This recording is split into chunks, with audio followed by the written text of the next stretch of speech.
कर दिया। लेकिन मामा, अलिशबा और आंटी के होते हुए मेरी लाइफ बिल्कुल पीसफुल नहीं हो सकती। हाँ, I know that very well. Faria को अच्छी तरह जानती हूँ मैं। अपनी बेटी का बदला ले रही है तुमसे, और मार्क माय वर्ड्स, दोबारा करेगी ऐसी हरकत, so just watch out for her. मैं क्या करूं? मुझे कुछ समझ नहीं आ रहा। बस अपने मियाँ से बना के रखो बेटे, वही तुम्हारी ढाल है। और कोशिश करो कि जल्द से जल्द अपना अलग घर ले लो, और क्या। आपको लगता है ये इतना आसान है? आई नो बेटे, बहुत मुश्किल है ये, लेकिन नामुमकिन तो नहीं है ना। और अपनी उस टॉक्सिक सास और नन से छुटकारा पाने के लिए ना, ये बेहतरीन तरीका है, और कुछ नहीं। देखते हैं क्या करते हैं। आई जस्ट थॉट कि मैं आपको बता दूं, क्योंकि आप मेरी वजह से परेशान थे। हाँ, मैं खुद ज़ारा 2 दिनों से इतनी परेशान हूं मैं कि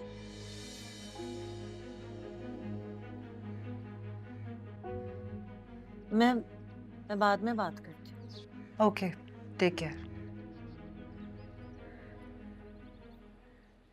नूर, ये सामान। मानी, मैं कुछ दिन के लिए अम्मी की तरफ जा रही हूँ। लेकिन क्यों? देख तो रही है सिचुएशन क्या है यहाँ पे। हाँ, लेकिन तुम एहतियात करो ना, राशिद भाई के कमरे की तरफ मत जाओ।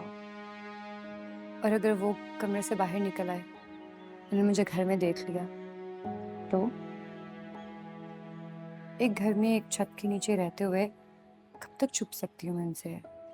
आखिर तो सामना होगा ना हमारा। इससे भी क्या फर्क पड़ता है अगर मैं कुछ दिन के लिए अम्मी की तरफ चले जाऊंगी तो?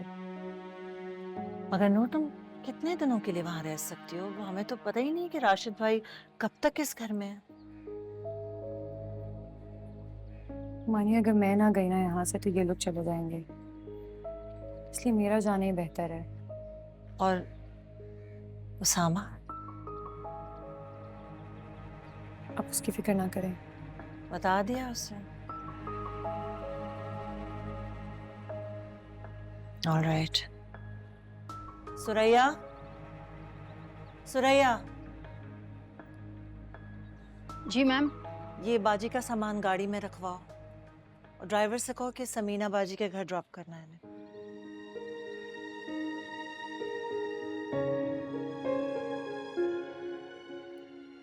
ठीक है बेटे, जाओ।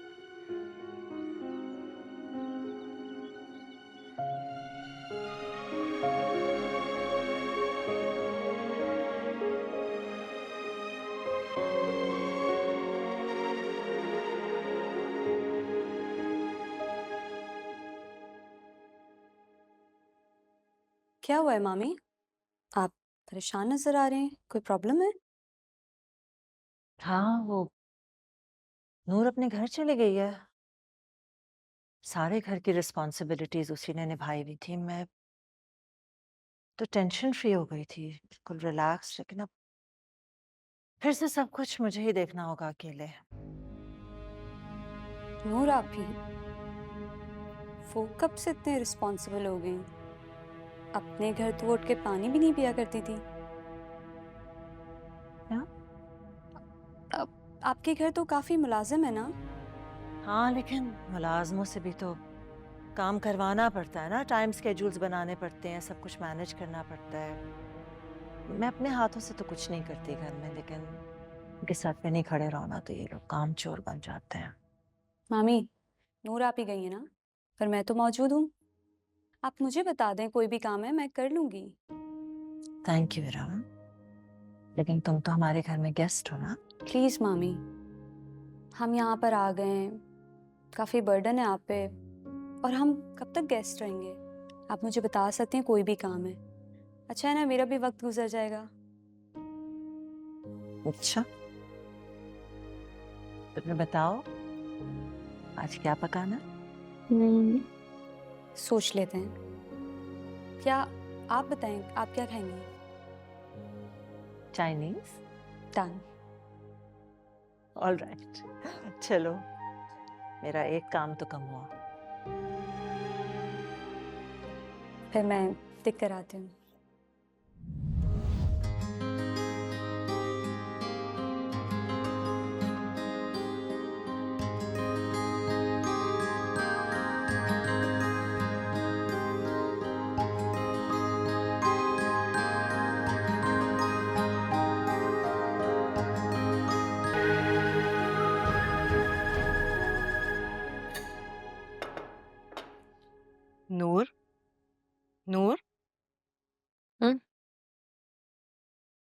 बेटा तुम खाना सामने रखकर क्या सोच रही हो? नहीं, कुछ भी नहीं। तो बेटा फिर खा क्यों नहीं रही? नहीं, मैं खा रही हूँ। खा रही हो बेटा, सब कुछ तो उसी तरह पड़ा है, बल्कि ठंडा हो रहा है। ऐसे करो, गरम करवा लो। नहीं, इट्स ओके, मैं ऐसे ही खा लूंगी। बेटा आज से पहले तो तुमने कभी ठंडा खाना नहीं खाया। तो और क्या, इसे तो हमेशा फ्रेश और गर्मा गर्म खाना चाहिए होता है। मेरी आदतें बदल गई हैं अम्मी अब। क्यों? बस ऐसी कोई खास वजह नहीं है। बेटा आदतें जो हैं बदलती नहीं है कभी। इंसान चीज़ों को इग्नोर कर लेता है, समझौता कर लेता है चीज़ों से, लेकिन जो आदत होती है ना, वो इंसान के साथ कब्र में ही जाती है। खाओ, शाबाश।